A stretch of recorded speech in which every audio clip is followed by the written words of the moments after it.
So thanks for the positive comments for those who did say it. But I'm looking forward to tonight to hear the legend. And Oh, God. No bigger legend than you, George. No bigger legend than you, kid. Let's well, not go there. This is pot and kettle right here. George Oh, and man. Rob going back and forth. here to learn. So let's see some wisdom. That's it. Well, thank you, everybody. I guess we should officially kick this thing off before we just ramble for the rest of the evening. Thank you guys for coming. Excited tonight. This is going to be a really fun and kind of a new initiative that we're going to do. So this is the first step of kind of a maiden voyage where we're going to start to record presentations and house them on Mobilize. And this is going to cover quite a few little topic areas, but the first one tonight, obviously, while you're all here, is Vermeil's hierarchy from the man, the myth, Rob Panariello. And so I'm going to turn it over here to him in a second, but everybody's cool with that. We're going to go ahead and move forward. Rob, thank you so much for coming back. You are our first two-time visitor. So apparently you're doing something right. And so with that, yeah, well, listen, Rob, we are the ones that are appreciating it because, again, this is a really valuable content area. There's no question about it. It always tends, every casual chat I think we've done has always led back to, in some way, shape, or form, Vermeil's hierarchy. So I'm excited to get going. So with that, Rob, if you want to give a really brief intro, I think most people are familiar with you, but and then whenever you're ready, I'm just going to share my screen so we can get going because it's going to take a little time. Look, I'm in rehab for about 40 years, and I've been training athletes a little bit than 35, and I'm just like everybody else on this Zoom call. I just try to do whatever I can to get better. You got great people who've led the way, like George Davies and all of you, who are following in his footsteps. So, I'm just trying to do the best I can. And, we always speak about Vermeil's hierarchy. And I just spoke to Chris saying, hey, if you want to do something for clarity, especially for the students, I'd be happy to do it. So I'm going to get started here as soon as I minimize my screen. 1 second. Okay. Hey, Rob, I want to make sure before you get going that you click the. Okay. Yeah, I can hear it. You good? You good? Yep. Okay. So I'm going to get into Vermeil's hierarchy and how we use it for training our athletes and how to adapt it in the rehab setting. And I'm going to discuss it with regards to ACLs, because I think that's probably a condition all of us see and all of us have an interest in. You can see the youngest ACL I've been associated with is the 7-year-old who's the picture there. And so, ACLs don't discriminate. They can get you at any age, any time. So, all right. So I just want to thank Scott and Chris and Quinn and Shelby for having me, and anybody who want to listen to me tonight. I'm sure there's a lot of good TV shows you can be watching as well. So hopefully I don't disappoint you. I have no financial disclosures to report regarding this presentation. And Al Vermeil's been a good friend, and he's a good mentor for me. And one thing he's always said is there are no absolutes. And so the information I'm presenting to you tonight may have circumstances where it's totally appropriate, and may have circumstances where it's totally inappropriate. All right. So don't take everything I'm telling you tonight as gospel. Our profession is art and science. So be wary of the art and be discriminatory of what you're going to do and when. All right, so I'm going to show you a couple of videos. And this young lady is a member of one of our United States Olympic teams. She's a starter. It's a field sport. And she came to our performance center to train. And we looked at her and we said, hey, we just want you to try to do something, And again, why do injuries occur? Well, there's a million reasons, but I'm going to show you a couple of them. Hopefully this video plays. What's your right knee? Never had knee surgery, never had a knee injury. That's stepping off a 12-inch box.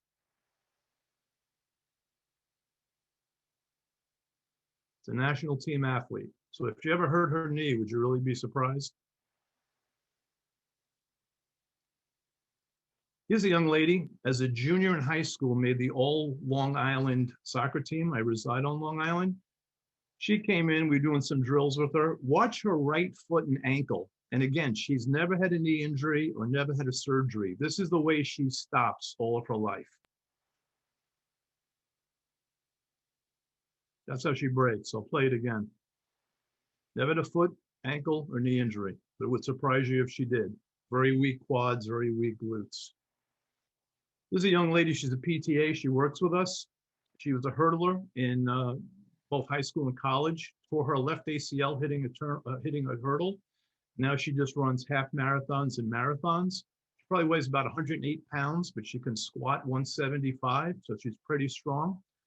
And I just want to record her, showing her doing 60-second or 90-second box drills.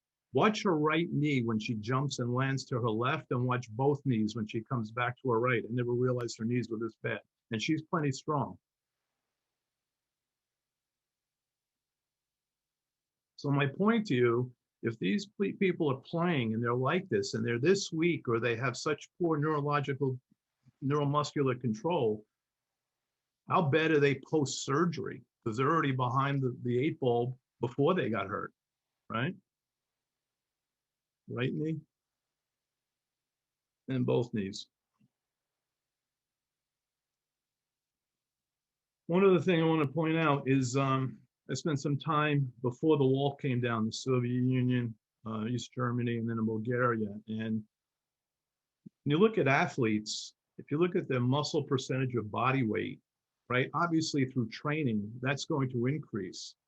And if you look at the percent of potential speed, strength, quality development, well, you have certain amounts available at certain years of life, right? So from the age of 12 to 16, if you never ate a cheeseburger, if you got 8 hours sleep at night and trained perfectly, you have up to 57.5% of your speed, strength, quality of whatever you're going to be as an athlete to be developed at that point in time. And then you see the other percentages at the other years as we mature.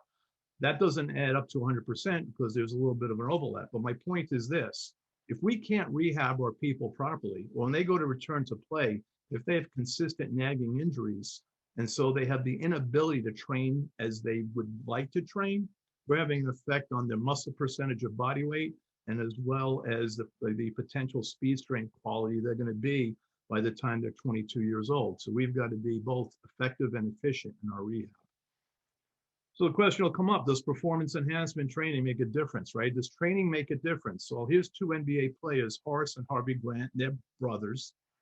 And to my understanding, Harvey was the more heavily recruited high school basketball player for college. But as you could see, Horace beats Harvey in every category. Now, to my understanding as well, Horace was a gym rat, right? Both on the court and in the weight room and running, etc. He loved training. And so the question is, did training make a difference between these 2 brothers? And the caveat to this story, or this observation, is Horace and Harvey Grant are identical twins. So genetically, they're exactly the same. So maybe training does make a difference in performance. I go around the country, I do some consulting. I also go around the country just to learn from people if they'll have me. And a friend of mine's named Dave Feely. He's the head strength and conditioning coach at Miami. And he was at Ball State years ago, and I went to Ball State. Some of you may have seen this, if you've heard me lecture before. This was on ESPN Game Day. Now, Ball State's in the MAC conference, right? Nice conference this year. They won their conference championship in their bowl game. And this is their squat day testing, all right? And the 2 things I want you to look at in this video is, hopefully you can hear it with the sound, is the amount of weight they're lifting and the adrenaline that's flowing while they're in this weight room testing. If nothing else, it's probably entertaining.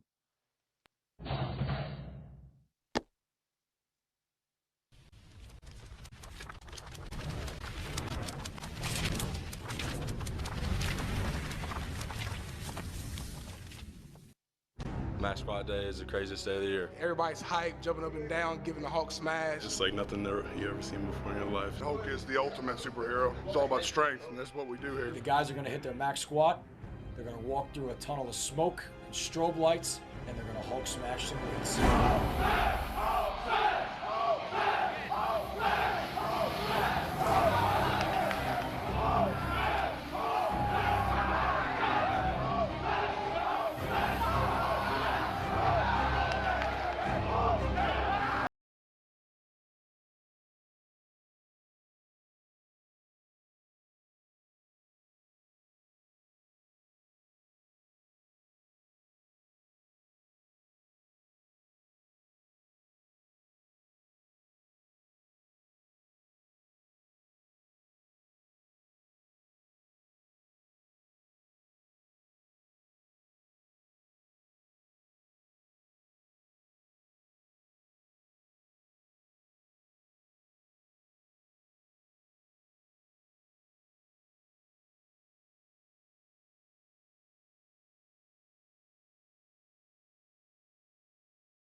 results were really good. Our guys got really excited about it. Heavy weight got lifted.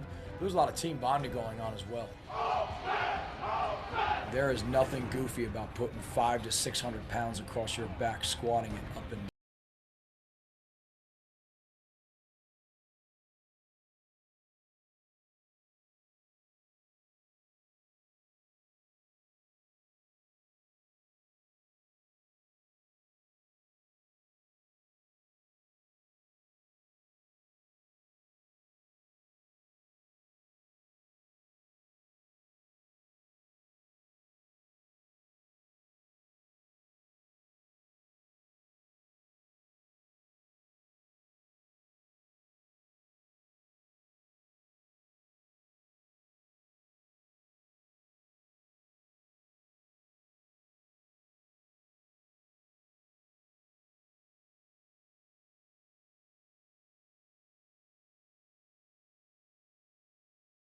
Now that's Ball State, and it's not Alabama, it's not LSU, it's not the NFL, right?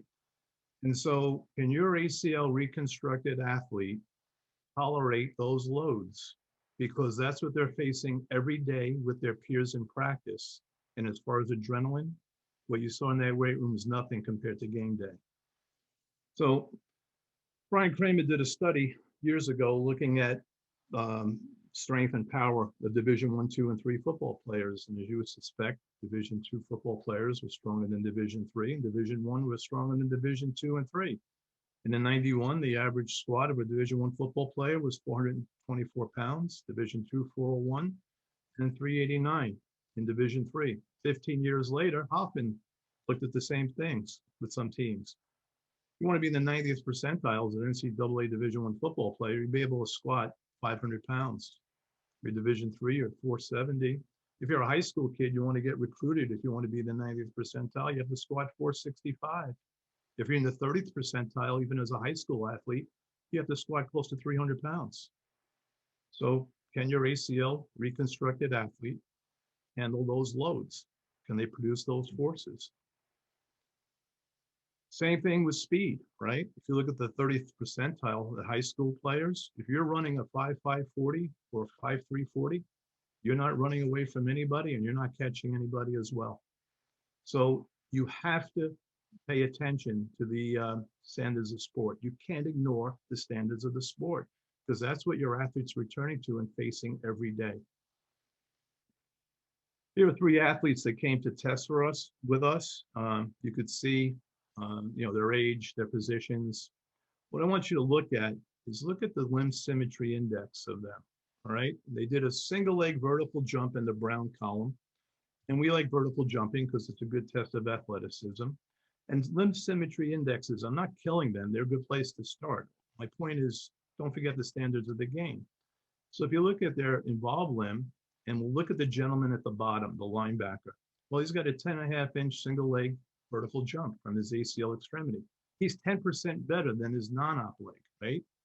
But if you go all the way to the right, you'll see that the 30th percentile for linebackers jumped 32.4 inches. With his bilateral vertical jump of 22 inches, he's in the 10th percentile. His limb symmetry index puts him 10% above his non-op leg, but his performance puts him in the 10th percentile of his peers. He's not doing anything on the field of play. I just want you to think about something. If you compare a 1953 Corvette to a present-day Corvette, have the parts on these machines changed? Of course they have, right? Transmissions, engines, suspension technology. And the same could be said of a 1980 Mac to a 2021 Mac. However, when you compare Bill Russell, 61 years later, to LeBron James, have the parts on these machines changed? Does LeBron have 2 hearts, 3 brains, 4 sets of quad muscles? Of course not. So if the parts of the human body haven't vastly changed over time, should the basic philosophy of enhancing physical qualities change? I'm not talking about equipment, I'm not talking about technology, even program design, etc., but just the simple process of overload. We need to stress the human body for adaptation to occur, and that has not changed for decades. So where I've been taught when we talk about athletic performance from my mentors, is the fastest running, highest jumping, most powerful athletes in the world are the ones that put the most force into the ground in the shortest period of time. Weiland has confirmed that, predominantly to enhance and generate muscular force in the ground is what's necessary to enhance velocity. And Mann says the main determinant of achieving maximum sprint speed is reducing ground contact time. Most force into the ground in the shortest period of time. And you could see here, if you look at a 100-meter sprinter, and a lot of my references will be for sprinting because our athletes have to run, change direction, etc. You can see ground contact times decreased from coming out of the blocks as the athlete accelerates and hits top speed. So as ground contact time decrease, horizontal velocity increases, or vice versa. As horizontal velocity increases, ground contact time decreases. But ground contact time doesn't mean force. And ground contact time must be associated with other measures of performance, whether it's jumping, sprinting, whatever. So if you look at these green columns, what we do as part of our return to play testing, which I'll get into later, we do single leg depth jumps from an 8-inch box. Why 8 inches? Because that's the standard height of a step, and we figure our athletes are used to that height in everyday activities. If the stimulus from an 8-inch jump isn't enough to promote the optimal response we want, then we may raise them to a 12-inch box.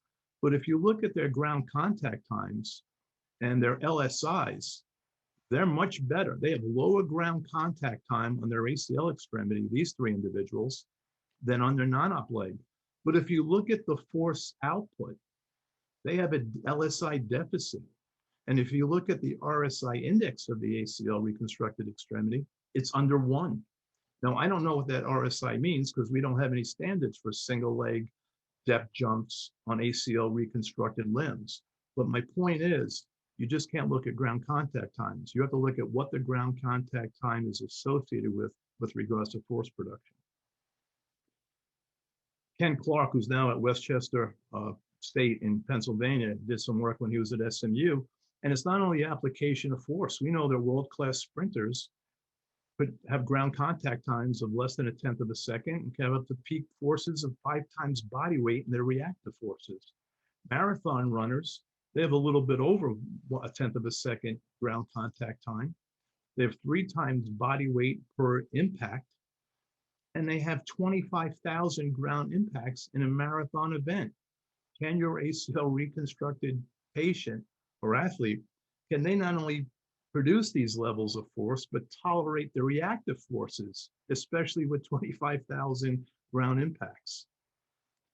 I used to work the off seasons with the New York Giants, and I got to know Coach Parcells pretty well, and we still stay in touch. He's been a valuable asset to me in many aspects of my career, from business to working with athletes, etc. And if we talk about our ACL reconstructed athlete, especially when we're talking about performance, avoidance, or elimination of kinesiophobia, etc., our athletes have to have confidence in their limb.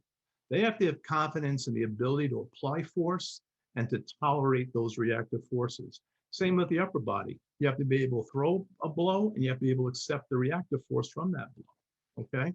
So Parcells will tell you, confidence is only born out of one thing: demonstrated ability, right? We can't dream it, we can't wish it, we can't fabricate it, we have to accomplish it. Nobody on this Zoom call received their physical therapy license because someone thought they were good enough. You had to demonstrate the ability of passing a national exam, all right? So our philosophy, whether we train athletes or rehab athletes, and I'll go over both, is based on Vermeil's hierarchy. And we have 2 guiding principles, right? We base this on the healing continuum and the development of physical qualities at the appropriate time of healing, because we don't want to disrupt a surgery or someone that's going through a healing stage. So we talk about the healing continuum. Well, you can't rush biology. We may have great aspirations that make great athletes return to sport, but you can't rush biology. We only turn the clock ahead once a year, so you've got to respect the healing continuum. And so we know the healing continuum occurs at predictable time intervals, right? There's some unlucky folks that didn't pick their parents well. There are some lucky folks like Adrian Peterson who did pick his parents well genetically. And then there's the rest of us who probably fall in the middle. I'm not going to get into the specifics of the healing continuum. We know we have basically 3 stages: the reaction, the regeneration and repair, and the remodeling. And what's important to note is that these stages overlap with each other. They're not in silos. What I want people to think is that when you approach that remodeling stage, there's going to be a time where healed is healed. All right. And I understand an ankle sprain is different than a Tommy John surgery, but there'll be a point in time where healed is healed. So it doesn't matter if it was a rotator cuff repair or a labral repair. It doesn't matter if you had central third patella tendon, hamstring, or quad tendon graft choice in your ACL reconstruction. Doesn't matter if it was a patella tendon that was repaired or an ACL reconstruction that was repaired.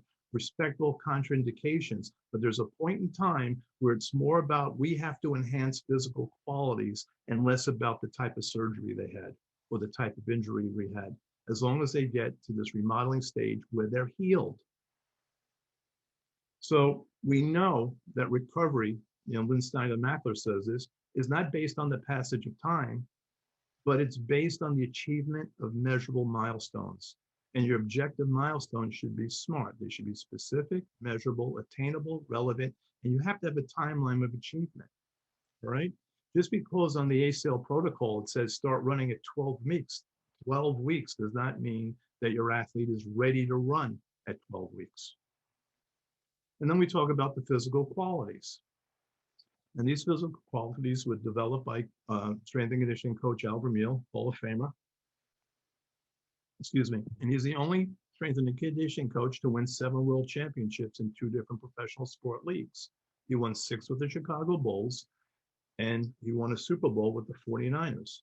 Now, Al is very humble and still the best strength coach in the country, as far as I'm concerned, even though he's been retired about 15 years. I'll be the first one to tell you they had a little bit of help by some people you might have heard of, Michael Jordan and Joe Montana. But Al's still a great strength coach. So if you look at the pyramid or the triangle on the left, his hierarchy of athletic development involves an evaluation and a testing, just like we do in rehab. And then you have to develop a work capacity, all right? And I'll get into that. And then you have distinct physical qualities of development: strength, explosive strength or power, elastic reactive strength, and maybe you could think of it as plyometrics, and then speed. And what's important to note is that the optimal development of each quality in the hierarchy is dependent upon the optimal development of its predecessor.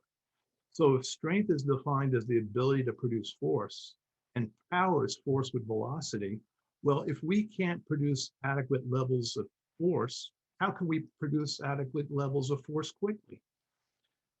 We have gotten really down into the detail. This is kind of like a hybrid. It can get worse than this, but we'll get into this. But you can look at evaluation and testing, work capacity. Then you have dynamic relative maximum strength. And those qualities are going to help your ability to accelerate 0 to 30 yards. Then you have explosive strength abilities, both acyclical exercises and cyclical exercises. And those exercises will assist in your ability to accelerate 0 to 30 yards. Then you have elastic reactive strength qualities. That includes your stretch shortening cycle, and you have exercises that with ground contact times greater than 0.25 seconds. Those exercises will help you 0 to 30 yards. Remember you start, that graph I showed you before, how ground contact time was low and then it gets better. And then you could also divide your elastic strength exercises into the stretch shortening cycle and ground contact times of less than 0.25, which will help absolute speed, and elastic abilities, which are distances above 30 yards. And then you have speed, absolute speed at the top, which is your stretch shortening cycle for greater than 30 yards, maybe technical proficiency, etc. Don't forget, sprinting is your probably most purest plyometric. Depends how granular you want to go. So if you look at this figure on the left, person's in the blocks, they come out of the blocks, they have a mechanical pushing against the blocks, which requires strength. Strength with velocity as they start to increase their speed is explosive strength or power. Then they'll get to the point in the race where they're actually erect, they're vertical, and they're rebounding from the ground. That's what makes them elastic. And then finally, they hit top speed. And as you can see, as they go through this sequence, ground contact time goes down and forces excel as well. If you look at this in reverse, well, to be optimally fast, you have to have optimal elastic reactive abilities. And to have optimal elastic reactive abilities, you have to have optimal explosive abilities. And to be optimally explosive, you have to have optimal strength levels, which is the foundation physical quality. And that's the hierarchy. And if you took the hierarchy and you inverted it, then you simply have the force velocity curve. And I'm not going to get into all these things due to time, but it's here for you to review later on if you so desire. We also know that strength will improve power, right? You can shift the force velocity curve and you can shift the ability to produce power by just getting stronger. Another reason why strength is the foundation of all these physical qualities. This is some of the work done by A.V. Hill early in the 19th century. So what's the difference between acyclic and cyclic strength? Well, acyclic strength, we have a pause between repetitions. We have a maximal effort, a high force, and a pause between repetitions. Could be a back squat, could be a squat jump, could be a counter movement jump. And you probably start your rehab that way, right? Let's see what you can do. Then we have to get into cyclic strength, right? We have to have continuous motion without pausing between high force exercise repetitions, bounding, sprinting, med ball tempo, etc. And what cyclic strength does, right? We have repeated high levels of strength, repeated high levels of strength. That's simple. And these high levels of strength occur with higher velocity. That's what we want. We want our athletes to be fast on the field. The other thing that cyclical strength does, it enhances proper intermuscular coordination between agonist and antagonist muscle groups. And the best athletes in the world are the ones that can quiet their antagonists while the agonists are working. Okay, so when your muscles fire, if there's no resistance from the antagonist muscle group, you're going to have a better performance and you're going to be able to get the most out of that muscle group that's firing because there's no opposition to it. Now, here's a concept that is, and I promise you, I'm going to put this together, but I just want you to understand these things. Here's a concept that's easy to understand, but it's real hard to trust. We need to apply high levels of intensity for adaptation to occur. We need to apply high levels of intensity. And we could define intensity as weight on a bar, velocity run, jump height jumped, etc. Because we want to recruit those fast twitch muscle fibers. And the concept that's easy to understand, but it's hard to trust, is that 90 to 95% of an intensity is still submaximal. It's safe to apply. What's dangerous? Applying it too often. Watch your volumes with heavy loads. And so why do we want to recruit these type 2 muscle fibers with high intensity? Because contraction times are very fast. We recruit the large motor units, and if we recruit these large motor units, we're not only going to get the top 2s, we're probably going to get the intermediates and the slow twitch muscle fibers as well, thus encompassing the total muscle belly for performance. And thus our generating force is going to be very high. That's what we want. We want high velocity sprinting, high jumping ability, etc. We have to apply high loads. All right. If you look at high intensities versus moderate intensity loads, well, we know larger motor units are recruited and similarly sized motor units are maintained their firing rates during high intensity contractions. All right. This isn't compared to moderate intensity contractions performed at fatigue. That's one of the issues I have with BFR, and that's another story. I like BFR, but it has its limitations. Individuals seeking maximum activation of the motor unit pool, you want to get those big motor units, you have to use high intensity applications. We know using high intensity, you're going to have better 1RM performances, whether it's in a weight, whether it's in a velocity. We know there's a paper out there that says that male athletes with relative squat strength below 2.2 and females below 1.6 may be susceptible to injury during their competitive season. And think of this, during athletic competition, our athletes travel and play at high intensity. They don't play at low or moderate intensities. So unless their application of a high intensity occurs during rehab and in their training, how are they going to tolerate that on the field of play? And if we don't apply a high intensity in a controlled environment, whether it's our rehab center or whether it's our training facility, and if the athlete can't control those intensities in a controlled environment like that, how are they going to control anything on the field of play where nothing's controlled and it's an environment of chaos? So we have to apply unaccustomed stress, right? And in physical rehab or sports rehab, unaccustomed stress will help enhance Wolff's Law, Davis's Law, neuromuscular abilities, enhance the physical qualities, and either eliminate or avoid kinesiophobia because the athlete won't be fearful of applying and accepting forces. What's an unaccustomed stress? Depends on what's presented in front of you. Could be a heavy back squat. It could be a straight leg raise 2 days post-op when the day before the patient was only able to lift their leg, and now you're going to apply a 1 pound weight. That's an unaccustomed stress. And this application of unaccustomed stress have to be applied in quote unquote like dosages. Think of it. We have to think about intensity. We have to look at volume. We look at frequency. We have to look at other things. That's your program design. And if you think about it, when we talk about things like snake venom, we're either making the antidote or you're dying from it. It's based on dosage. And the same thing in training. You can overtrain, or you could be right on, or you can undertrain. That's the art of what we do.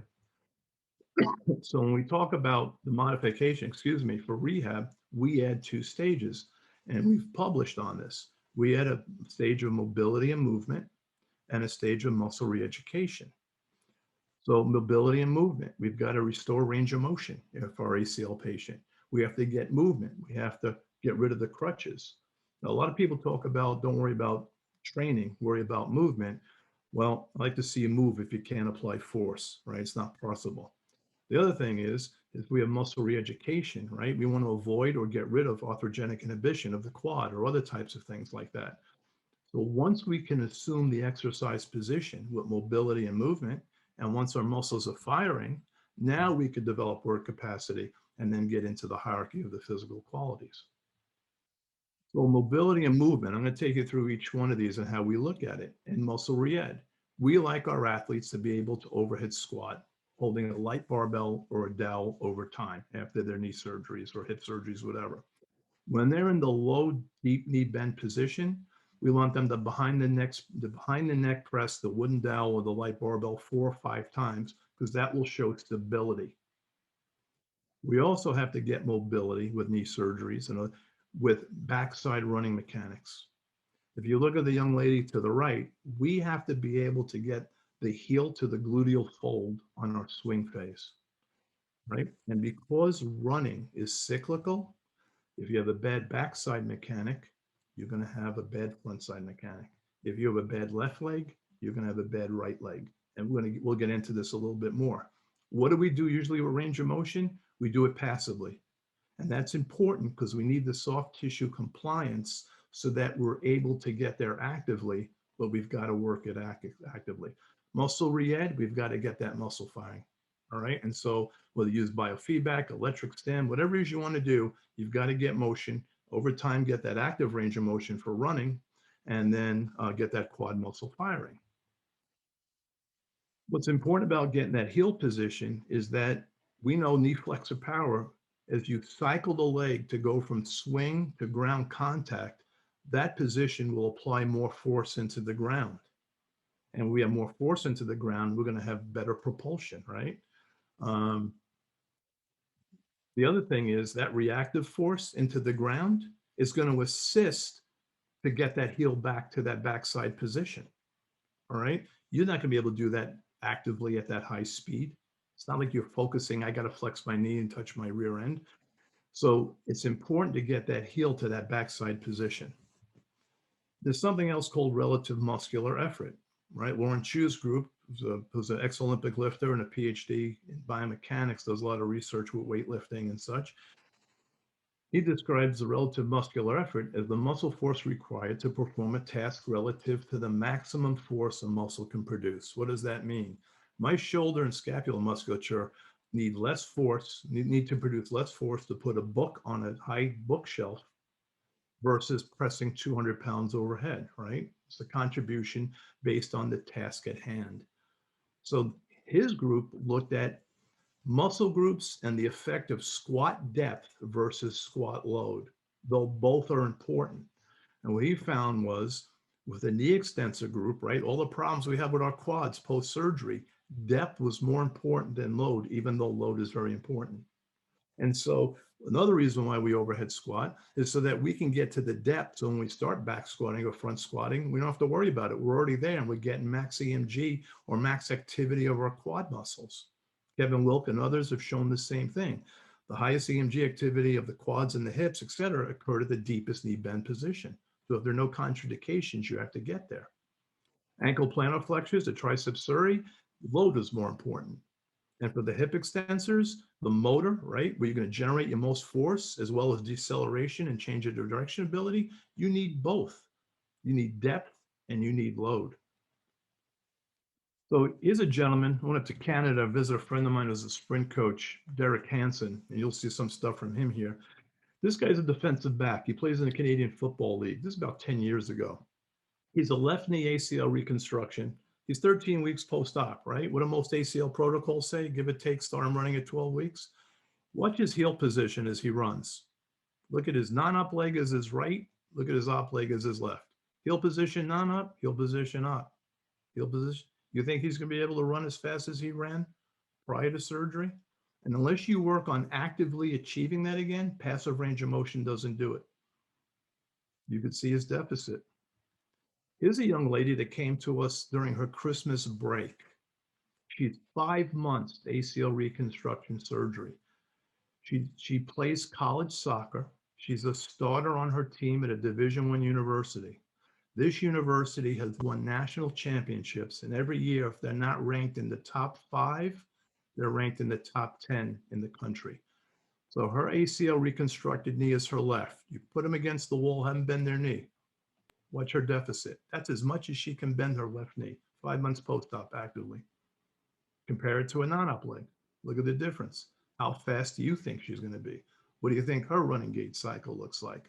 So mobility is not just joint positions to assume exercises. Mobility is restoring active range of motion so we can get a good running gait cycle again. And with mobility and muscle education, again, we'll have optimal technical exercise execution. They'll be able to assume the position and the muscles will fire when performing the exercise. But what's work capacity?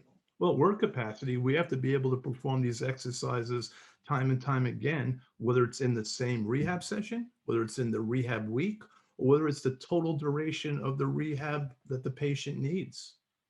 Because if someone becomes so fatigued that they can't perform, we're going to be in trouble, right? And we can't, and the other thing work capacity gives you is recovery. So they have to be able to fully recover between sessions so they can give you their optimum effort during the session. If they show up on a low tank of gas, game over. So then we'll talk about strength, right? We have mobility, movement, muscle reeducation. We've established our work capacity. And strength underpins morphological factors like cross-section area, pennant angles, tendinous properties. It also underpins neurological factors, motor unit recruitment, right? We talked about getting those big motor units firing so we can encompass the whole muscle belly. Rate coding, neuromuscular inhibition, right? It's the foundation of athletic performance is strength. We have to apply force into the ground and we have to tolerate reactive forces. Strength is responsible for muscle and joint stiffness, an essential quality during a stretch shortening cycle. It gives us joint stability, so we don't depend on our ligaments for stability. We avoid ligament dominance. And again, it's the quality where all the physical qualities evolve. J.B. Morin is a, is a researcher, does a lot of research on sprinting. He'll tell you high-speed sprinting is key. With regards to sprinters, it only makes sense. You want to be fast, you got to move fast, but maximum strength training is an essential adjunct. We have to load our patients. And so we look at change of direction movements. Well, what are you going to do? You accelerate, decelerate, and reaccelerate. And you're going to have good tensile strength to withstand the loading of that elongation of the eccentric contraction. We know weaker athletes sustain more muscle and mechanical damage than stronger athletes. Weaker athletes tend to rely more on their ligaments for knee stability than their musculature. And that's a term that Tim Hewitt phrased as ligament dominance. And we know that in change of direction, performance, that's specifically correlated to relative strength values. And one thing I would encourage you to look at, it's not just when you change direction, it's not just that last plant step, it's the steps leading up that are very important to set that plant step up, especially the second to last plant step, which is called the penultimate step. And so if you want to work on change of direction, I'd research the penultimate step and the lead up steps, not just how you're going to plan change direction. And so examples of exercises that you can use, there's a million of them. How are we going to get this leg strong? You can do it in the standing position, the horizontal position, the seated position. The only thing I will caution you is this, and time is a factor, and it depends on what your athlete is going to be required of them. You can start to train strength in the standing position either from the top down, which is probably more difficult, like back squatting, front squatting, etc. But if that's the way they're going to train with their team, and that's the way they're going to be tested, then maybe that's the way you need to go. However, if you do things like trap bar deadlift, etc., well, that's not as technically demanding, and they'll catch on a little bit quicker with regards to technique, and they'll develop good strength qualities. So again, the art, you pick and choose. Vermeil showed me this. I like this. We always debate single leg versus bilateral leg. I don't know why it's a debate. You can certainly use both and probably should use both. But here's a test he uses. He taught me if you want to start single leg strength, you have, and now this is Al actually demonstrating. If you know Al, it wouldn't surprise you. So you're in a standing position and you're going to assume the position between the two legs of about 4 times the athlete's foot length. I just take them to 90-90, have them erect. They're going to lean forward, put all their weight on their front foot while maintaining a straight back. And then they're going to adduct, ADD, the non-weight bearing limb, so that both feet are in line with each other. And they have to hold that position anywhere from 3 to 5 seconds. And if they can do that, they probably have the strength, the balance, etc., where they can start doing single leg work. Because again, one of the disadvantages of single leg work is you're using less musculature and you're on a very narrow platform. So our philosophy with bilateral versus single leg work, when we're going to do full weight bearing standing exercise execution, is pretty simple. 2 legs before one, slow movement before high movement, linear before change of direction activities. And, going slow to fast, essentially you're just mimicking this force velocity curve. Let's talk about explosive strength. Maximum strength has to be combined with either explosive strength and or elastic abilities for optimal performance. There's a lot of strong people who are sitting the bench and not playing, right? We need to be able to apply impulse and rate of force development. We need to be able to accelerate. We're finding, as I'm sure many of you are, a lot of ratio reconstructor athletes aren't able to apply force or accept force, as I previously stated. Now, this is a young gentleman we train. He's a professional baseball player. He's sitting on an 18-inch box. He's going to jump up to a 49-inch box, okay, from a seated position.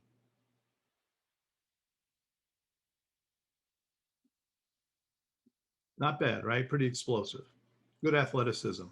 Plays single A Major League Baseball. That's the difference between athleticism and skill. And that's another conversation for another time. So I know recent years, we've talked about this in therapy. What I'm about to go over, we've known this since 80s and 90s. It's not just about heavy resistance strength ability, right? The maximum strength ability. The tasks in athletics take 200 milliseconds or less. Some people may stretch it to 300 milliseconds. For a muscle to generate its maximum force, you need 500 milliseconds. We don't have that time on the field of play. So it's more important to be explosive than it is strong, because we have to get a rate of force development. We have to apply impulse, right, very quickly. However, you cannot be optimally explosive without optimal strength levels. And so if you look at this 200 millisecond task requirement, that's why we sprint. That's why we do plyos. In Olympic weightlifting, we know the second pull of a lift. All these tasks or all these exercises occur under 200 milliseconds. But you got to have a great strength base to be able to perform these activities. Angelosi years ago wrote a paper, and he looked at athletes that what their standards were before they tore their ACL and compared the post-op ACL standards to the pre-injury standards. And he found that 6 months post-op, maximum voluntary isometric contractions were close to 100% of the quad. However, rate of force development wasn't close. And for rate of force development to finally be what it was pre-injury took a year. So, his argument was maybe we shouldn't look at strength standards. Maybe we should look at rate of force development standards before we determine return to play, which has some validity. But again, remember, you can't be explosive unless you're strong. So what are the things we do for explosiveness? Or you can do single effort maximum jumps, med ball throws, kettlebell swings, which are real good in the beginning of rehab because you get the deceleration factor.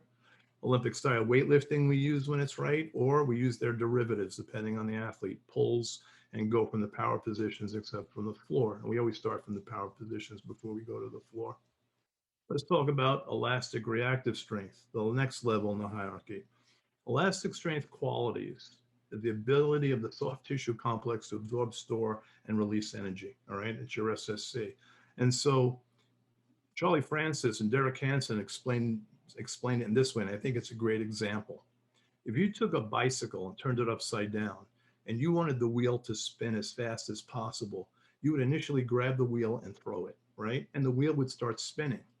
But you couldn't continue to grab the wheel to throw it because you'd be braking. You'd be slowing the wheel down.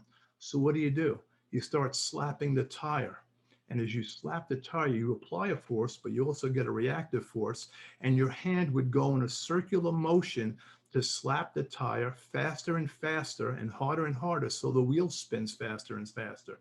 That's kind of being elastic, because when we run, we put force into the ground. We have a reactive force where our leg rebounds from the ground. We go through the cyclic gait cycle, and we repetitively apply force to the ground at faster and faster velocities. That's what your elastic strength is.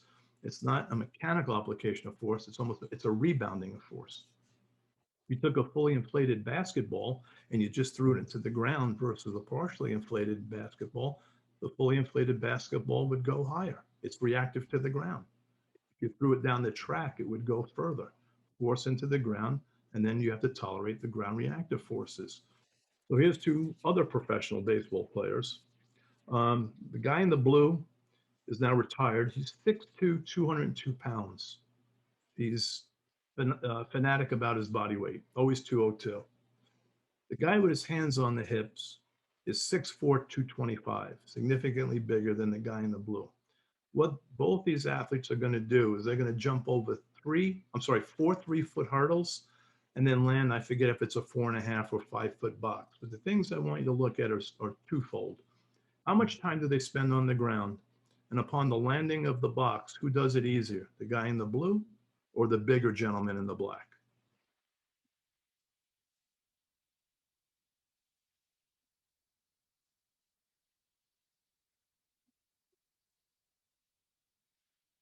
Now, if you ask me, it's the guy in the black, right? It's the bigger athlete.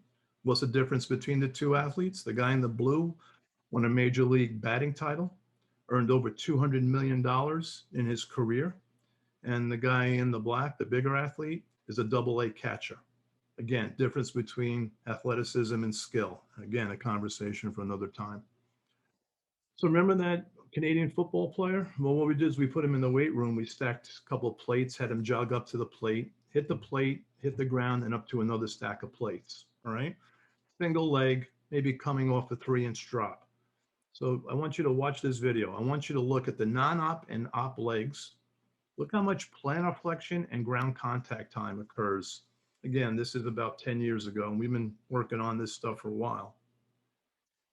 So we're going to video them, and we're going to count the frames. Not very scientific, but to kind of give us an approximation of ground contact time. Non-op foot, op foot.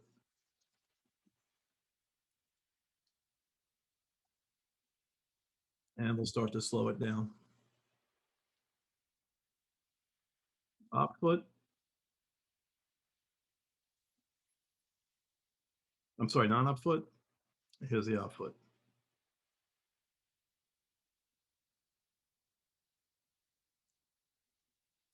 We'll slow it down one more time. This is where you really see it. Look at the amount of plantar flexion and how much time on the ground. Up foot, not up foot, I'm sorry.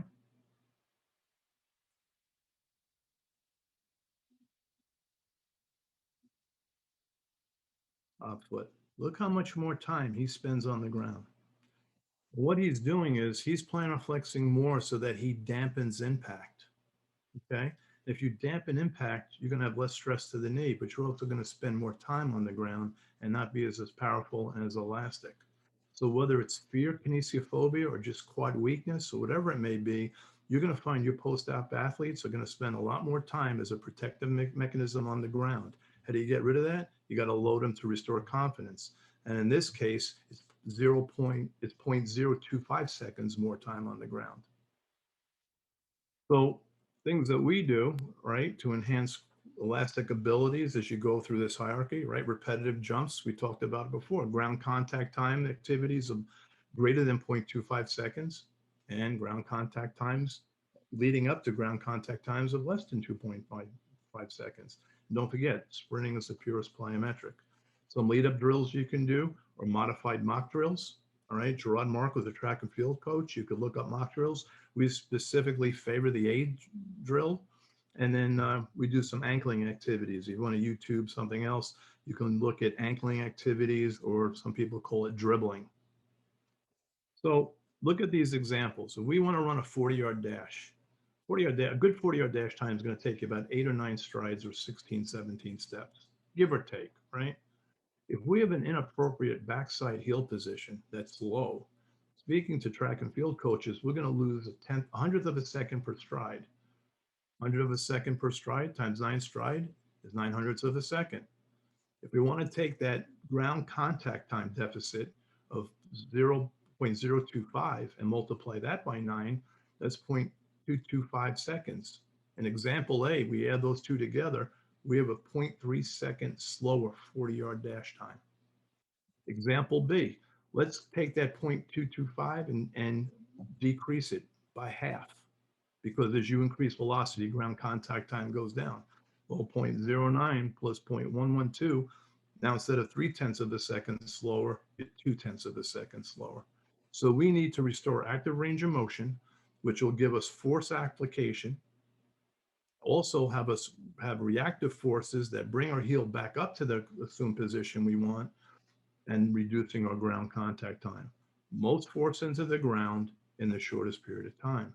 So how do we put this all together, right? Well, we look at the healing continuum again with the physical qualities. So our first phase, the first 4 weeks, we're in the reaction and regeneration repair phase of the healing continuum. We're going to work on mobility, movement, and muscle reeducation. Once we have appropriate range of motion and our muscles are firing, we'll begin to work capacity, and obviously we work strength. Phase 2, that probably should say weeks 5 to 8, but you can overlap it.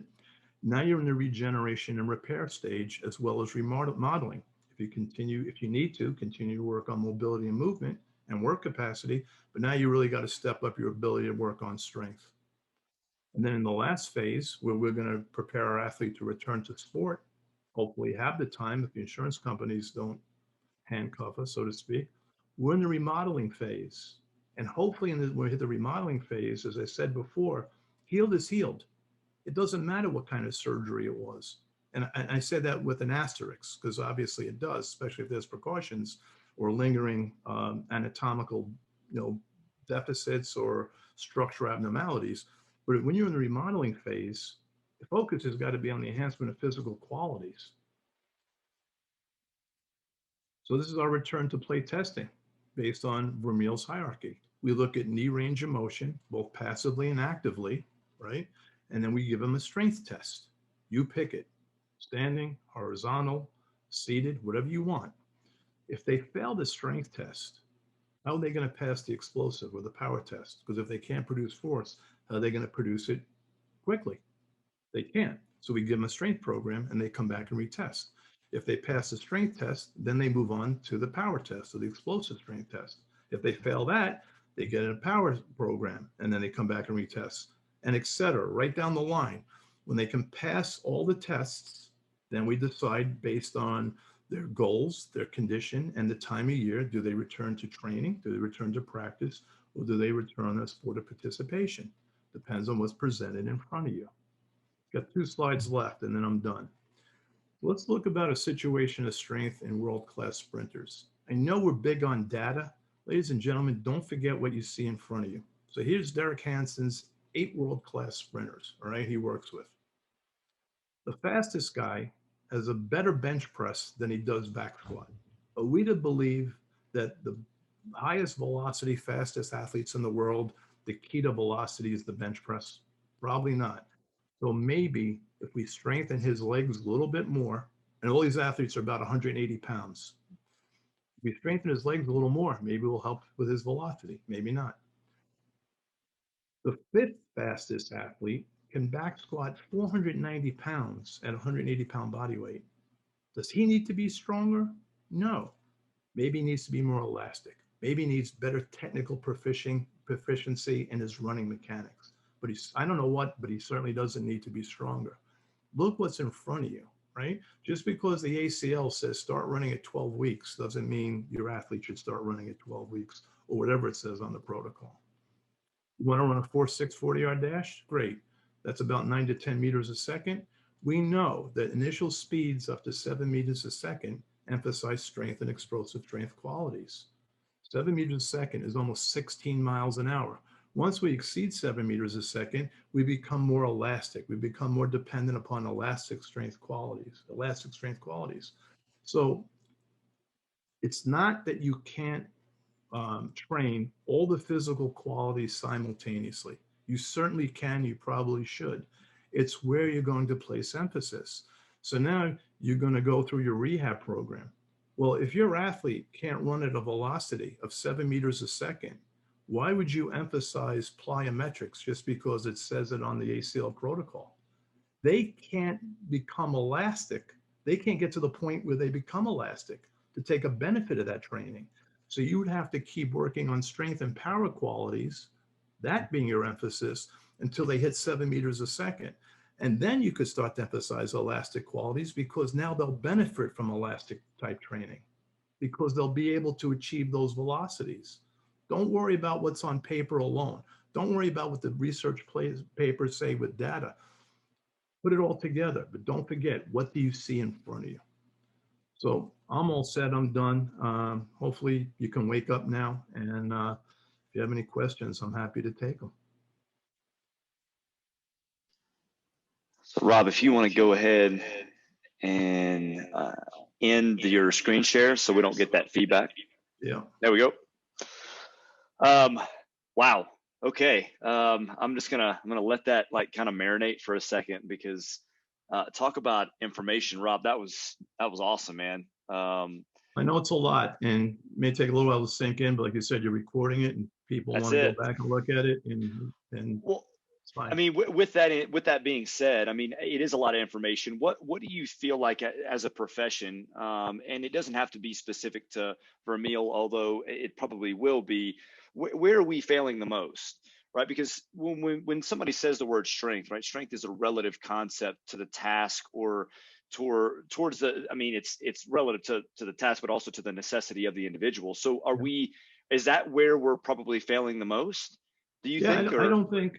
You know, we're doing a study, and I think I mentioned this before, maybe on the last time I spoke. We're doing a study. We have over 300 athletes, and we've changed some things, so we've kind of messed it up a little bit. But I could just tell you that, especially the female athlete, I'm not trying to be discriminatory. They don't train as often. We're finding, though they've definitely improved over the last decade with regards to sincerity, being in the weight room with the team. So I'm talking about the high school. Okay, I'm not talking about pros or college. And so there, as I showed you before, that's my reason showing you those videos in the beginning. If that's such a strength deficit, what's their deficit after surgery when we've done an invasive procedure and everything's starting to shut down? So it's really, they're not strong enough going in, and males as well, but they're definitely not strong enough at the time they're cleared for return to play. Because what happens at return to play, you do the physician clears them, they did a Lockman, if the x-ray looks great, whatever it may be, We do LSIs, right? Pop tests, whatever. And in my opinion, and I'm sure it's going to go over next week with young lady Meredith, pop tests are not a big deal with knee function. Pop tests are more ankle foot function. It's more of an elastic task. It's not a strength task, in my opinion. It's important, but you have to correlate your test to what you're measuring, right? And so we do all those things and we say, okay, LSI, it's even, it's even, it's even. But that's why I'm stressing, for 10, 20 years, we've been also including the standards of the game, because that's what you're meeting every day in practice, and that's what you're on game day competition. And if you're at the 30th percentile of the standard of the game or the 5th, are you at risk of injury? So I don't think we load enough. And, if we're going to talk about exercises like squatting or things, I don't think we go deep enough. I don't think we stress enough in that environment. So then they can't tolerate the stresses on the field. Well, I think it's natural. Like we skip the steps, right, where we truly reconcile the strength deficit, and then we get to a reactive or an explosive, force output deficit, and we say, well, your deficit is this. When in reality, it's not about the power. It's not about the reason that their reactive strength is poor is because they're increasing their time so that their lack of force rationalizes the impulse, right? Like they have to spend more time on the ground. So but if we really think about it, it's going all the way back 2 steps to normalize the force production and their strength, as opposed to just keep pounding them with plyometrics and change of direction tasks, right?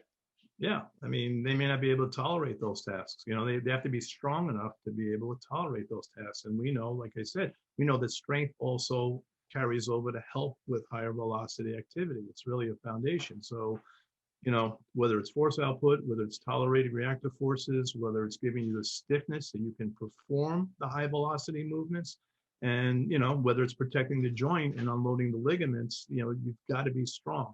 Unfortunately, in today's day and age, we don't have the time, right? Unless someone's going to pay out of pocket, we don't have the time. So that's why I'd say I'd focus on mobility, getting rid of any arthrogenic inhibitions, et cetera, and then just focus on getting them strong. And then if you have time, then, go into power. I mean, you can train things like, you could start working on strength and like it's 6 to 8 weeks post-op, depending on the type of surgery and the physician, et cetera. I mean, you could start jumping up to a low-level box and or do kettlebell swings, right? And get the eccentric work. We do pulls from boxes at 6 to 8 weeks post-op, and then we use bumpers. So they release it, and the bars go down and hit the boxes. They're fine. You go from the mid-thigh, you're only going about 30, 40 degrees to zero. So my emphasis isn't on power. My emphasis is still on strength, but I'm trying to teach power. I'm trying to do things that are safe for them. And you could eventually, when you're into power, you can start doing low-level plyos. You could train everything simultaneously. Again, where are you going to place the emphasis? And I think the deficit in rehab is our athletes aren't strong enough. They're not.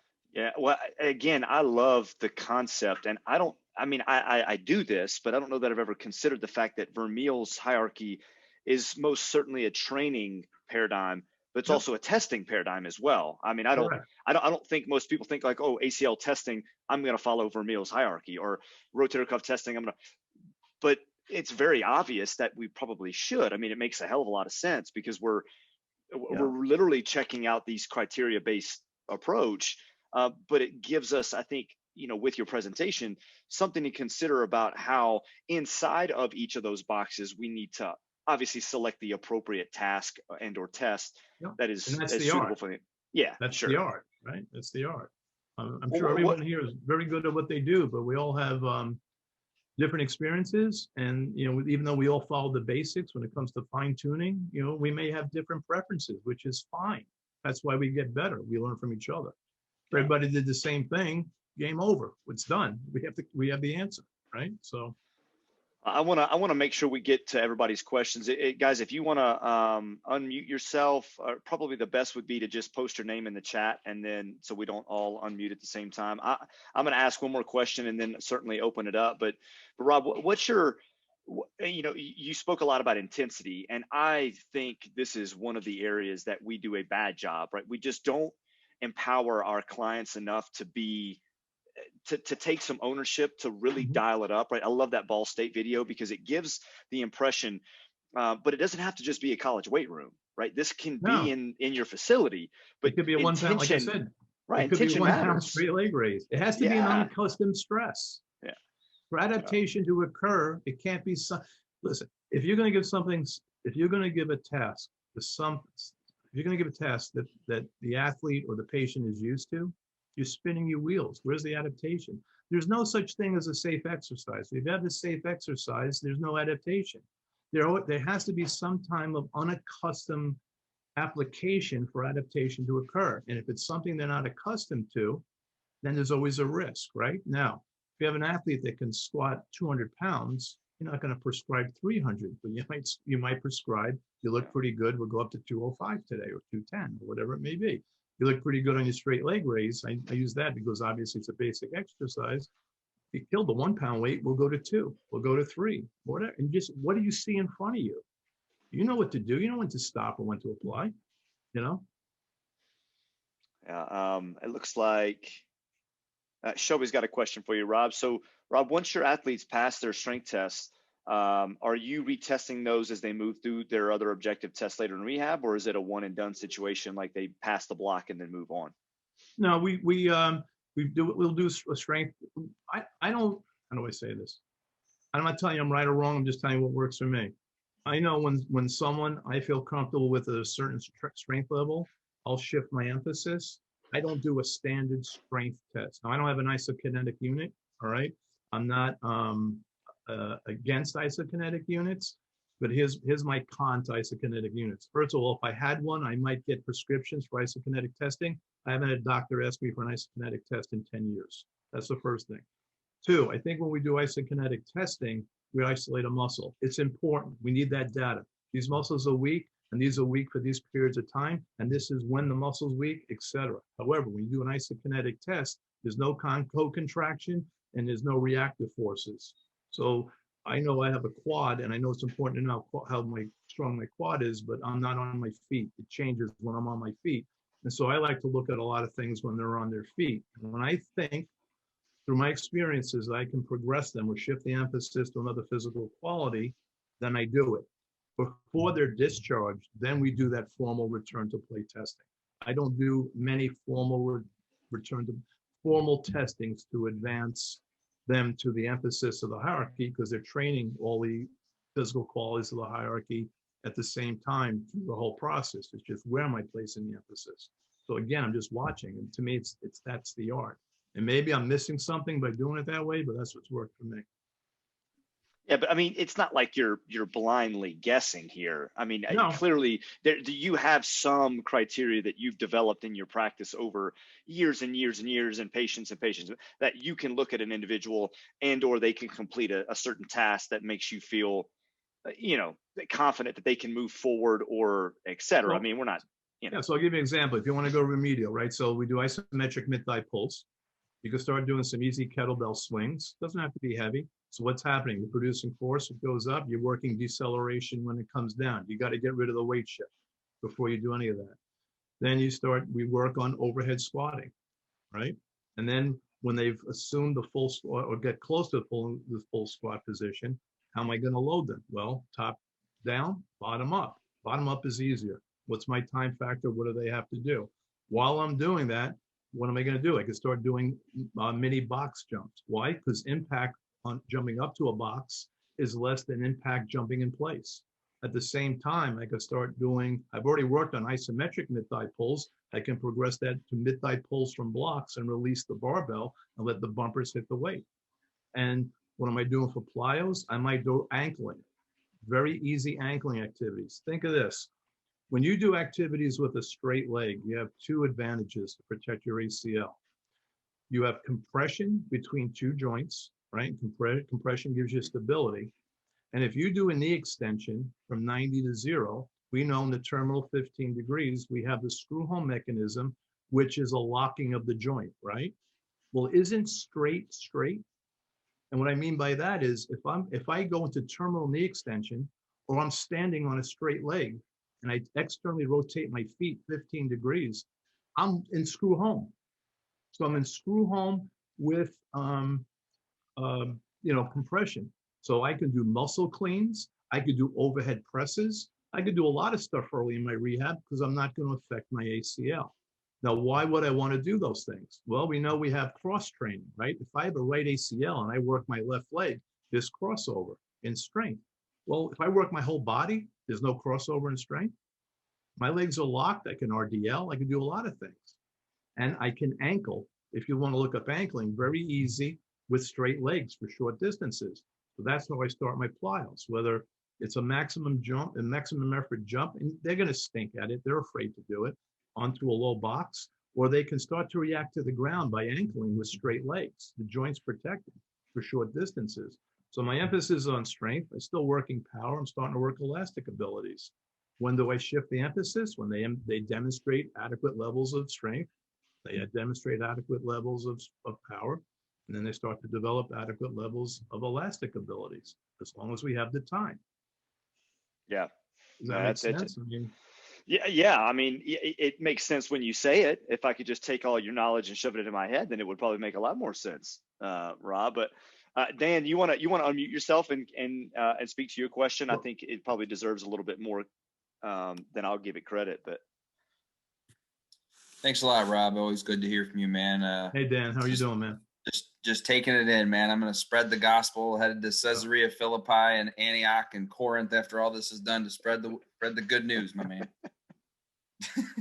I mean, does it, let me ask you this, does it make sense, or am I off the wall here? Well, that's why I love this, Rob. I mean, this is eminently sensible, and we get so caught up, I think, sometimes in making this more difficult than it has to be.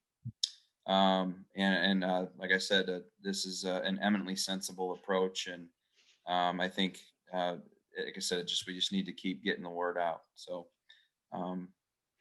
my question to you was, again, as a guy that was around, back in the '80s with Parcells, with really long practices, I worked for Dick Vermeil with 3-hour, practices and stuff, and nowadays with the load management craze, I'm curious what your opinion is on, I wonder, I've always wondered, frankly, the last several years with the Achilles ruptures, ACL tears in camp, collective bargaining and things like that. I wonder if these guys have hurt themselves in a way by not doing enough in the off season. Yeah. I mean, unless you're with somebody good. Now, I can only tell you my experiences. Okay. So first of all, you're talking about practicing in season. I know Coach Dick Vermeil pretty well as well because of Al, my relationship with Al. And I agree with you. Actually, we did some consulting for Dick when he was with the Rams. But with Parcells, Parcells in season, he and I wasn't around a lot in season. Okay. So this is mainly off season. So I just want to be transparent. He had high tempo practices.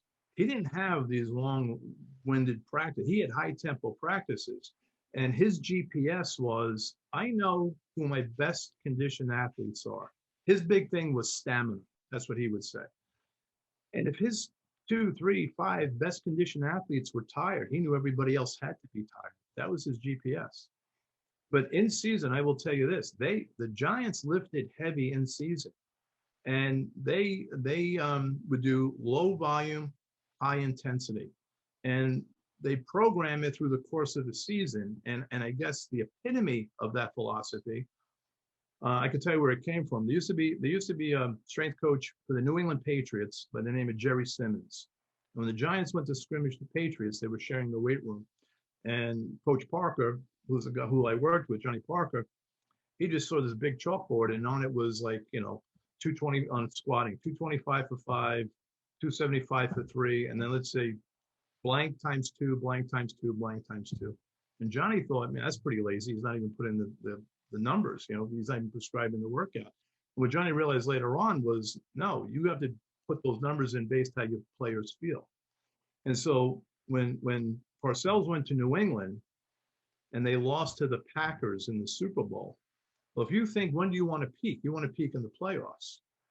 Going into the first round of playoffs with New England, 35 out of 43 or 53 players, 38 hit PRs in one or more lifts going into the playoff. They lifted heavy in season at low volume, and that's with practice. So it can be done. Now, if you're Dick Vermeil and you have 3-hour practices, that's more of a challenge, and maybe it throws a little bit of a wrench in the work. But I could just tell you from the situation I was in, and the other thing was with the CBA, I was with Johnny for 6 or 7 years. Depending on the schedule of the year, we had 20 to 22 weeks of the off season, and we had, give or take, 40 guys. Everybody wasn't going home. Everybody had their own personal trainer. There was no social media, so it was a different time, but we had the players for 20 to 22 weeks, depending on the year. So we had the time to go. And if you go into 4-week blocks, which that's how we periodized, you had 5 blocks training, and then another week or so of testing. So no, I think you could go heavy, and I didn't, what you described, I didn't find, but doesn't mean that doesn't exist. I think we're in trouble with the CBA and everything else. I don't think the athletes are prepared. I don't. Yeah, another question too, Rob, from Christopher Freeze says, Rob, you mentioned the idea of ligament dominance in weaker athletes. Is that something that you're able to qualitatively, assess during movements? And if so, how would you do that? No, well, we're one of the few people I know. We have a KT 1000 still. They don't even make them anymore. We have to have our ultrasound modality guy calibrated for us when we need it. And I don't get requests for KTs anymore, right? Everybody gets an MRI. So I guess, to check ligaments, I could always do that. I don't get that granular. I know that my athletes have to be able to squat 1.5 times their body weight or better before I can get really, really aggressive with high velocity stuff and change the direction. And I know based on the literature with regards to strength levels, how certain levels of strength correlate to performance. You're right in there, 1.5, 1.6 times body weight. Where I'd like to get my athletes to is twice their body weight. And I don't think you need to go more than twice your body weight. I think once you hit twice your body weight, you have to increase the bar velocity for all loads, all right? Which we're always trying to do anyway. You're going to have exceptions to every rule. We had a running back with the New York Giants who was on the '86 Super Bowl team, started, went right through. He was 5'7", 202. He had a 625 squat. All right. Now, if we start, and I have this conversation with Johnny all the time, if we start him at 405, twice his body weight, would he have survived the season? I don't know if he would have. But do we have to go to 625? Could you stop at 500? Could you stop at? There's always going to be exceptions. That's why I say there's no absolutes. But generally, to answer your question, I've got to get people to 1.5 times their body weight, and I'm comfortable they're not going to be ligament dominant. Well, I mean, are you measuring single leg? I mean, we're talking a lot about obviously squatting, right? But is there a single leg metric that you use also? Because like we said earlier, the issue with some of this is you can look a certain way, but compared to your peers, maybe not so great. Yep. So here's a single leg test I like. Stand on a box and you do a reverse step down. Now, the reason why you would do a reverse step down is you're going to try to teach them over time not to have a forward lean, right? And I showed you the single leg test. And you start off on a box height that they're comfortable with, right? Because again, there's always the element of fear when they haven't done something yet and you have a post-op leg. But the key is this: when they descend backwards, they plantar flex and they just touch their toe to the ground, keeping tension on the musculature of the leg on the box, which is their surgical leg. And then they go back up. They're going to want to bounce off the ground to push themselves back up. You don't want that to happen. When they can do 3 sets of 10 on a box where their toe hits the ground and they're 90-90 at the hip and knee, you got some pretty good single leg strength. Yeah, well, it forces them to anti-weight shift, right? Because they're pushing their other foot backwards, so they intentionally lean forward, putting the force load onto the quad and ultimately onto the on the knee extension moment required to maintain that. So yeah, it makes a heck of a lot of sense. Yeah. I just didn't know we if get rid of weight shift. I know Dan talks about it as well. We've talked about it, and we've been doing this for 20 years. we call it posting. If you, depending on the height of the athlete, if you take a 3 or 4 inch box and put it under their non-op extremity and only with body weight and have them squat, by elevating their non-operative leg, it'll be more difficult for them to shift away from the op leg. And then once they get a good squat pattern, you lower the box to 3 inches, 2 inches, 1 inch level ground. Now they've got a good squat pattern without a shift on level ground, and now you can start loading them. How do you want to load them? Bottom up, top down, your call. Yeah. But we post the non-op, we call it posting the non-op leg. Yep. I've got a few more questions, but I want to make sure if there's anybody else, please chime in. You can throw them in the chat or just put your name in the chat, and I can kind of get to you so you can unmute yourself. Let me say this, Chris. Don't forget. I mean, we're doing manual skills. We're mobilizing things. Oh, sure. Yeah. So I don't want people to just think, we're just exercising or whatever. And the other thing, I want to talk about work capacity because I didn't get into that. I mean, you can start stationary biking. You can do short crank bike. You can use an UBE. You could have someone sit in a chair and do chest passes with a medicine ball. Just anything to get their heart rate up until they can get full weight bearing and doing certain things. With athletes, or if you get to the point where you think they can handle weights, you can YouTube something called Javorek complexes. We like that. We use anywhere from probably 10-15% of their body weight. And with our athletes, we'll go 15% of their body weight, work up to 35% of their body weight. What Javorek complexes will do, depending on the exercises you select, will give you mobility, strength, work, and especially work capacity, because it's pretty taxing workout. But yeah, you can do a lot of lead up stuff to get there. Right. I was looking through that in the paper that you submitted. Obviously, your reference paper from 2017 has a really good breakdown of that Javorek stuff. It's really, I've never used that before, but I mean, again, it makes a lot of sense, right? So what I see the 10 to 15% athlete's body weight, and again, you spoke to this. It perform 3 times a week, non-consecutive days over a 4-week block. Yep, is what it is. Okay. Yeah, it could be a 2-week block, but what's presented in front of you. Some guys are stronger than others. So I'll go back to the thing I said before with overhead pressing. So you have somebody that has ACL reconstruction, they're full weight bearing, the incision's healed, their quads are firing, et cetera. You put them in the standing position, they're not allowed to bend their knee, right? You can do 5 muscle cleans, right? Quinn will know what this stuff is, maybe others. 5 muscle cleans, 5 overhead presses, 5 bent over rows, 6 bent over row, right into 6 RDLs. That's 6 reps, that's 24 reps. Do 5 sets of that. See how fatigued your athlete is. Yeah. And you didn't do anything to stress the knee because they're locked. They're in a standing position. Right. You got compression and screw home protecting the joint. So I can develop work capacity that way too. Yeah. So, and that was actually a question I was going to ask, and Dan brought this up in the chat as well.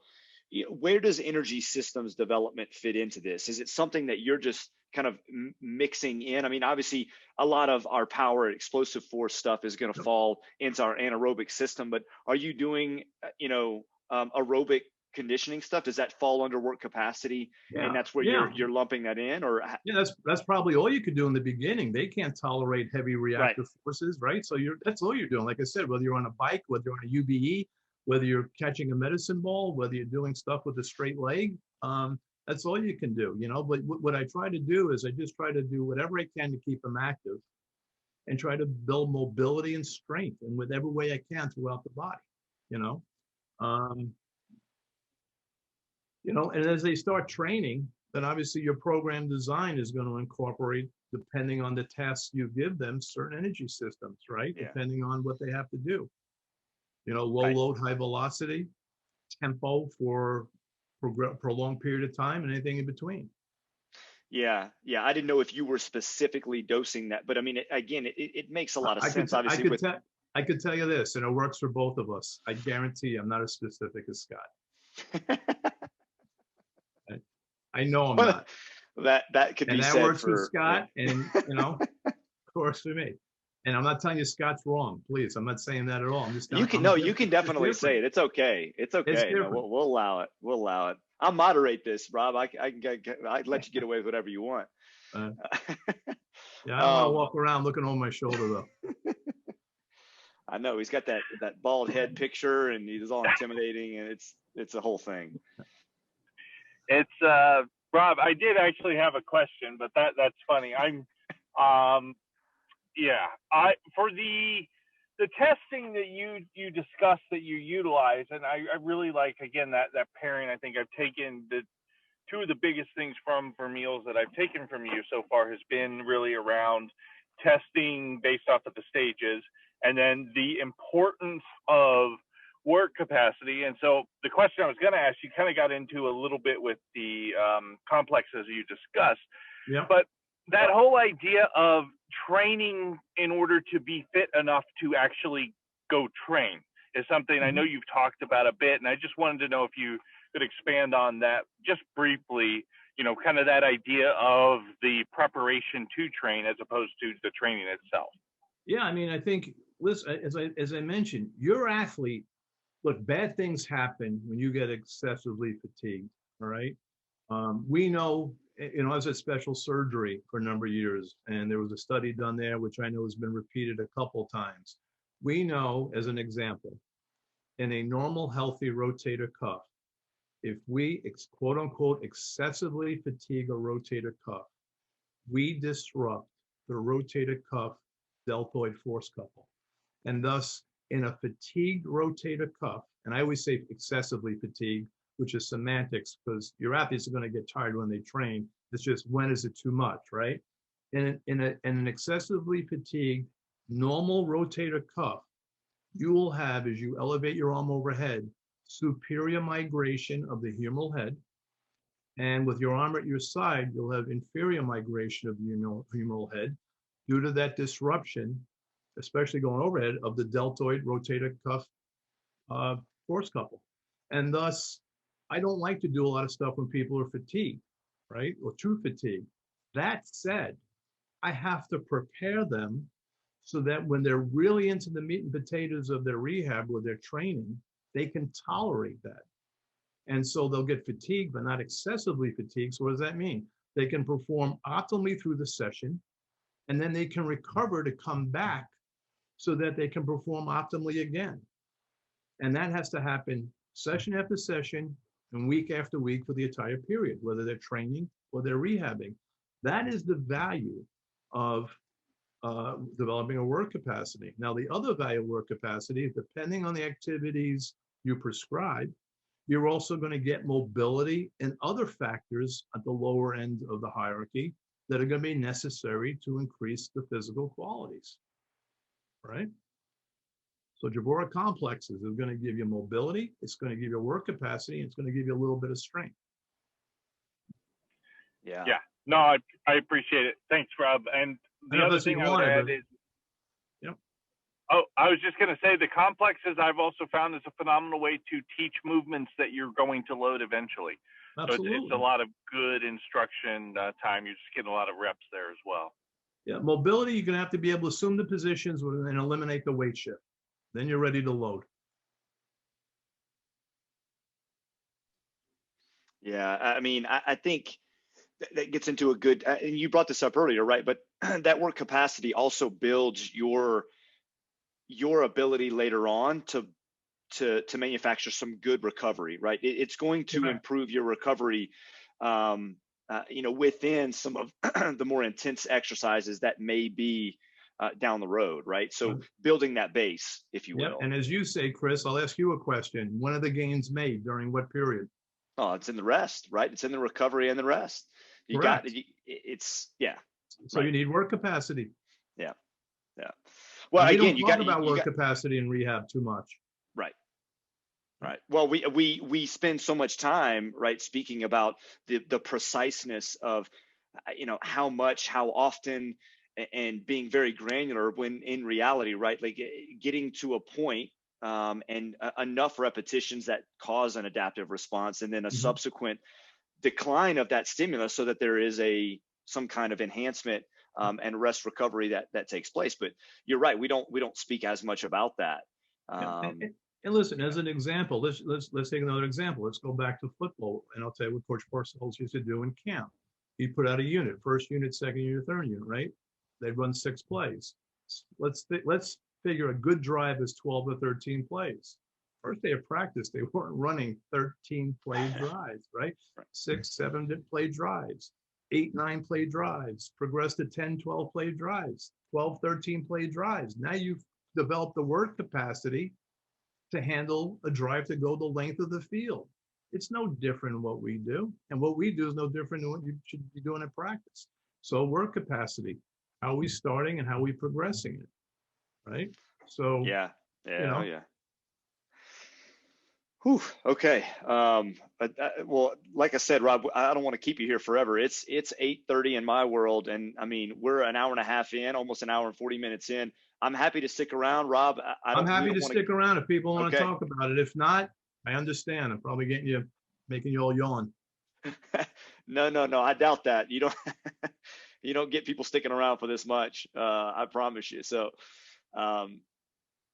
it's Scott's taking over the chat window right now, so I'm just monitoring just to make sure I can delete when appropriate. But no. So with that being said, Rob, I mean, one last question I think I have, and then I'll open the floor up again one more time, and if we got nothing else, then we'll kind of adjourn for the evening. But moving forward, we've talked a lot tonight about an athlete, right? Like the primary, and again, that was the perspective of your talk as the ACL reconstructed individual. But intensity and Vermeil's hierarchy isn't just a sport thing. No. Right. This applies to every one of our clients and patients, but that's why I say athleticism versus skill, right? You're hoping that you're developing this athlete and these physical qualities that will transfer to the skills as they practice those skills every day in their team practice and on game day competition, right? Oh yeah. We're not having pitch. We're not, unless you're qualified, right? We're not pitching coaches, but when we do a shoulder surgery, we're developing range of motion. We're developing glenohumeral scapular, kinematics, right? We're developing strength levels. We have to develop a work capacity so they can pitch during the game. We prepare them. And so if we've done all those things, then all the pitching coach has to do is get them pitching again and develop their work capacity off the mound, because throwing downhill is very strenuous. So if we restore active range of motion, if we restore the ability to put force into the ground and tolerate reactive forces when they run, and they have fairly decent running mechanics, then their strength coach or their position coach can work on the specificity of their skill and not worry about those little innuendos, because we've taken care of it. Yeah, but again, this fundamentally falls back into the conversation we had earlier about you've got to get strong enough, and whatever that is relative to, right? If you want to be strong enough to do a thing, I'm not ignoring the other physical qualities, but sure, you're not going to get there unless you're strong enough. And words to live by. If you picked your parents well and you're very elastic and very fast, look, there's an old saying, guy Carvalli told me. Let me think about this a second. Are you fast enough for the strength you're displaying? And are you strong enough for the velocity you're displaying? And if you're not strong enough and you happen to be talented enough, chances are you're going to break down over the course of the season. Well, it sounds like we got to go back to our 12 to 16-year-old years and build up. That's the prime time, right? That's the zone. I just got to get a time machine. I'll go back. Especially for being elastic. Yeah. I mean, again, you look at some of the tendon stuff and connective tissue. There's a lot of interesting stuff there as well about the development phases of and how collagen is manufactured in our cells, and how much of that matters in those kind of prime adolescent to maturation years. Yeah. And Chris, don't confuse it. I'm not saying that someone can't get better based on their biological and training history. I'm just saying, from what I was taught, they've missed their maximum potential. Follow what I mean? Doesn't mean they can't get better. Just they're not going to be what they could have been. Raise the ceiling, though, right? I mean, make the ceiling as high as possible while you can. If you don't ever need to achieve to that level, then that's okay. But at least you have the bandwidth. I think many individuals, and especially now with the way society is organized, we spend less time doing things outdoors. I mean, PE classes are a relic at this point. So those are big concerns if these are time domains in maturation and growth that need to be spent doing some of these things. And not to mention all of the talk about, young individuals shouldn't be training. That's another, it's a talk for a different day, but and two other things. Don't you have your older athletes too, right? And so sure. What goes first? Speed and elastic abilities. What happens to collagen, right? We hit age 30. I'm not saying we become dinosaurs at age 30, but the quality isn't there. The number of cells isn't there anymore. So if an athlete, as they become older in a team sport, and through their experiences, they'll learn how to cheat and adapt, right? But if they're losing speed and power, what are they going to become more dependent on? Strength. And that's the ability of the strength they've been through the years of training that gives them the strength reserve to fall back on in the later years. Yeah. Right. Yep. The other thing I want to tell you is that what happens when you have a 75-year-old total knee replacement patient that just wants to play golf? You're not worried about plyos and top end speed, right? You're worried about strength. And then if you want to work on velocity and club speed and med ball stuff, then fine, play with it. But not every patient you have, based on their goals and their biology, are going to go through the hierarchy, right? Right. So and that's the beauty of it, and that's probably a great point, to leave off on, is how universally usable that Vermeil's hierarchy can be, obviously from a variety of populations, and also from a testing domain as well, right? And so, man, this was a lot of fun, Rob. Like I really mean it. This is I appreciate fantastic. it. And Shelby, I'm going to answer your question. What if you're unathletic? You know what Al Vermeil's number one test is? What if I'm working with unathletic athletes? No. Did you write what if the athlete's unathletic? Is that what you wrote? I saw some pop up. Yeah. Okay. You know what Al Vermeil's number one test is? What? Can they play? It doesn't matter what we do if they can't play. And that's what I'm saying. We're just trying to enhance physical qualities and conditioning so that hopefully that transfers into the skill set requirements of their practicing, when they're with their team. If they can't play, not our fault. It's a good way to right. It's not our fault. Yeah. Hands up. Hands up. I'll wipe my hands of that. I got you strong enough. You figure out how to use it. Right. Yeah. Well, listen, Rob, this is, like I said, man, we always appreciate you coming on. All you. Thank you so very much. I appreciate you all sticking around. Hear what I have to say. Like I said,